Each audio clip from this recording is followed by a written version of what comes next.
So we all know CMF for their budget-friendly earbuds that punch well above their weight class, but now the company has made their very first over-ear wireless headphones, the CMF Headphone Pro. So for 99 bucks, they pack a lot of specs with some unique features, but are they really pro enough to purchase? Well, after spending some time with them and putting them through their paces in our lab, here's everything you need to know. Now to me, these headphones look very bubblegum pop. They come in a variety of bright colors featuring big, plush, saucer-shaped ear cups that you can twist on and off easily like this, and that is so you can mix and match them with different colors. So, let me take off the white one. We could put on, say, a blue one there.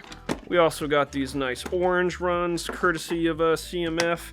You could put one of each color, one of different colors, you know, and mix and match.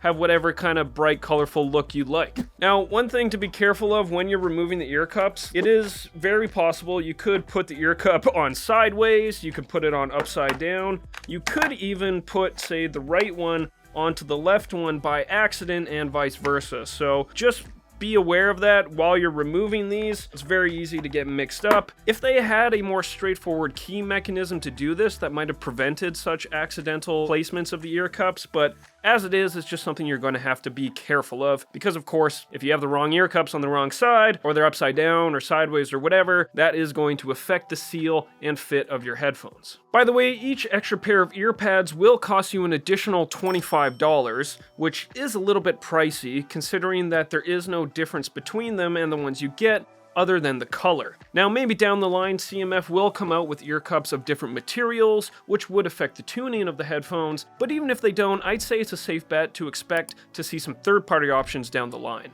Now, while the ear cups are nice and large, and they do create a good seal, at least around my ears, which I would say are about average shape, I did find the headband to be rather stiff and lacking in sufficient padding materials, making it a bit uncomfortable to wear for several hours on end. Overall, like, looking at the headphones, it's a very bold style that is going to stand out, and maybe that's exactly what you're looking for in a pair of headphones. Personally, I prefer wireless headphones to be a little more sleek and subtle. This look might not be for everyone, and that's okay. Now, the Headphone Pro is entirely made of plastic, and while they do feel lightweight, they do feel a little bit cheap in hand, which I guess isn't entirely surprising as these are cheap headphones. While long-term durability remains to be seen, I do think they'll survive being jostled around in your backpack, and they do come with this, you know, basic, simple cloth carrying pouch that you can put them inside to help prevent scratches and stuff like that. They also have an IPX2 rating, which is rare for wireless headphones. Although it's not quite durable enough to handle, like, full-on water, they can handle a minimal amount of sweat, but still, because of the comfort issues, I wouldn't really recommend working out for them, especially for heavy, intense workouts. Now, despite these headphones having such large, plush ear cups, the controls on the outside of those ear cups are frustratingly small and surprisingly hard to find, you know, for my not-so-fat fingers. There's a multifunction roller, which you can scroll to adjust volume, or press to control the ANC modes. That one's easy enough to locate by touch alone, but it's really the power buttons, as well as the Smart Assistant button, and even the energy slider. Those are all far too small, of the same size, and they're quite clustered together, which makes it kind of difficult to feel by touch alone. And during my use, I was constantly accidentally grabbing or pressing the wrong button, activating the wrong thing. It was a little bit annoying. Now, what is that energy slider, you might ask? Well, it is a single, smooth, clickless switch that will adjust the bass emphasis of the headphones by default, but you can also switch that within the app so that it adjusts treble strength instead. Now, people who enjoy a lot of bass might like to crank it up, but personally, I found that it was a bit of a gimmick that didn't really improve the sound quality per se, but more on that later. Overall though, I'd say the look, feel, and controls of these headphones skew more toy-like rather than being practical. It's fashion over function, essentially. So as with all CMF audio products, being a sub-brand of Nothing means they benefit from using the Nothing X app. There you can check battery status, adjust ANC modes, install firmware updates, and access a handful of EQ presets. If you want to see how each of those EQ presets measures, you can go check out my full written review on SoundGuys.com, but the thing I was really missing here the most was the full parametric EQ of the Nothing Headphone 1. Instead, you only get a simple 3-band custom EQ here, which really just doesn't offer nearly as much control over the tuning as I would like. Now, I guess this isn't entirely surprising given that the CMF Buds 2 Plus also lack the parametric EQ, but given that these headphones do cost $30 more, and you know, they are called Pro, Pro, that was something I was hoping that we would get here. You do, however, get the option to create a personal sound profile by taking a 3-minute hearing test. I did find this helpful to tune the headphones to my ears because for whatever reason my right ear just tends to be slightly harder at hearing certain tones than my left. The app also features 2 spatial audio modes. You get concert mode for music and cinema mode for movies. Now, I found concert mode did increase the sense of spatial width, but not really depth. It created a more apparent illusion of spaciousness, with instruments sounding more spread out and not as internal to the headphones, being inside my head. But the vocals did sound much closer and immediate, almost as if the singers were right beside me. However, there is a lot of added emphasis in the treble region, which did quickly become fatiguing when listening to music in this mode. For cinema mode, I found it narrowed the width, and vocals really stood out in the mix, creating the illusion that the actor was right there in front of me, while at the same time it put all the bass and reverb of the cinematic soundtracks all behind me, almost like you're sitting in a movie theater. Now, some sound sources were a little hard to distinguish in this mode as well, and I didn't really particularly like the overall boomy character of this mode, and I really didn't have any preference for it over just the default sound profile for watching films. Personally, it's not a feature that I would use very often. In terms of connectivity, the CMF Headphone Pro uses Bluetooth 5.4 and supports AAC, SBC, and LDAC, enabling high-res wireless audio for compatible devices. Now, not everyone is going to hear the difference using LDAC, but I did personally perceive the sound quality to be slightly better in this mode. Pairing was also quick and painless on my Android phone, thanks to Google Fast Pair, and you also get Microsoft Swift Pair if you can take advantage of it. The headphones also support Bluetooth multipoint, allowing you to connect to 2 devices simultaneously, and I found that feature worked pretty well and seamless, and didn't feel any clunky. I didn't have any dropouts. It worked as advertised. Now, the USB port here is only for charging the headphones. It doesn't support USB audio, unfortunately, but that's okay because you do get a headphone jack right over here. And it even comes with an included 3.5mm cable, so you can get that zero latency listening. Now, the headphones will still draw battery when using the 3.5mm cable, especially if you have ANC turned on as well. It would have been nice to have a true passive mode here, but you don't get that. Also, just know that when you do use these headphones in wired mode, you won't be able to use any of the controls of the headphones, such as the volume wheel. You'll have to use the controls on whatever device you're plugged into.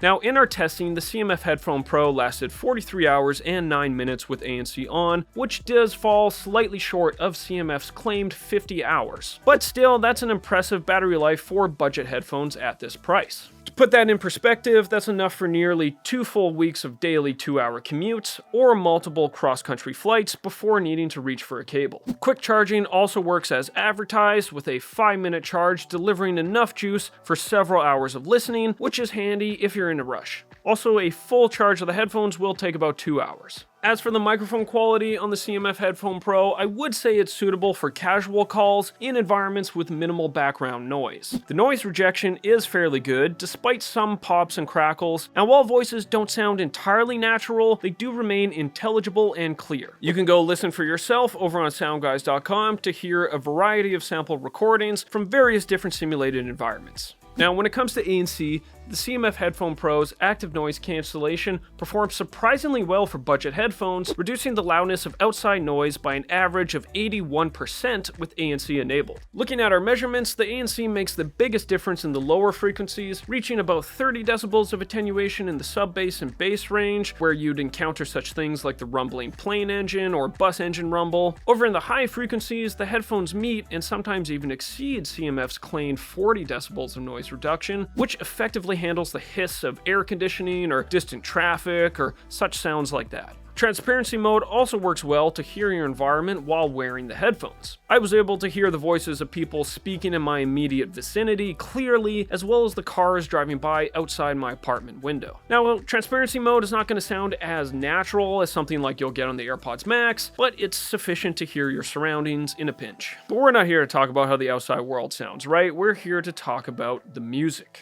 Can you hear the music? Can you hear the music, Robert?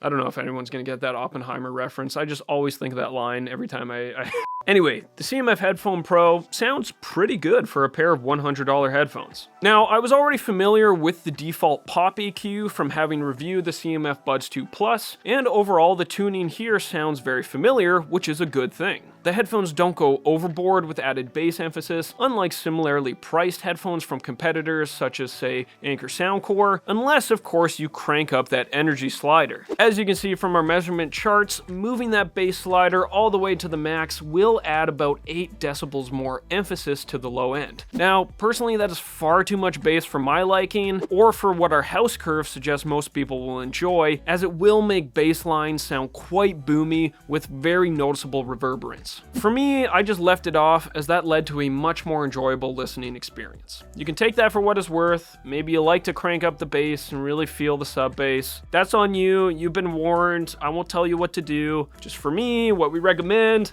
it was much more enjoyable to leave it off. That being said, even with it turned down, I did find the Headphone Pro lacks some clarity in the upper frequencies compared to what I'm used to. Music with a lot of high frequency content, such as cymbals or hi-hats, can sound a bit muffled, almost as you're hearing it coming through a door. On the plus side, I was able to separate voices and instruments very easily and perceive an impressive amount of spatial width. Unfortunately though, as I mentioned, the limited 3-band custom EQ really just doesn't do enough to address any quirks you might have with these headphones. So if you're looking for headphones that you can really go in and fine tune with the EQ, these aren't them, unfortunately. So, is the CMF Headphone Pro worth the Benjamin Franklin? Well, they do deliver some valuable features for the price. Long battery life, solid noise cancellation, and LDAC support for high-res audio. The sound quality is also decent for casual listening, but while some people might get a kick out of the bass slider, it's really more of a gimmick, I'd say, than any kind of a useful EQ tool. The comfort and build quality are just okay, it's not the most comfortable, and I definitely wouldn't say it's worth shelling out the extra cash for all the extra ear pad colors, unless you know this is really the style and the thing that you're going for. Overall too, I just think the Pro branding is a little bit misleading. You know, really these feel like they should have been the standard CMF headphones and maybe cost, about 20 bucks less. Not a Pro offering really at $99. Frankly, I don't even want to imagine what a standard further stripped down versions of these headphones would be. They need improvements, not downgrades. Regardless, the CMF Headphone Pro is a pretty good value proposition for casual listeners shopping on a budget. But if you do have the money to spare, I would recommend checking out this guy's older sibling, the Nothing Headphone 1, as it does offer a lot more bang for the buck. You can check out my full review of these headphones right over here.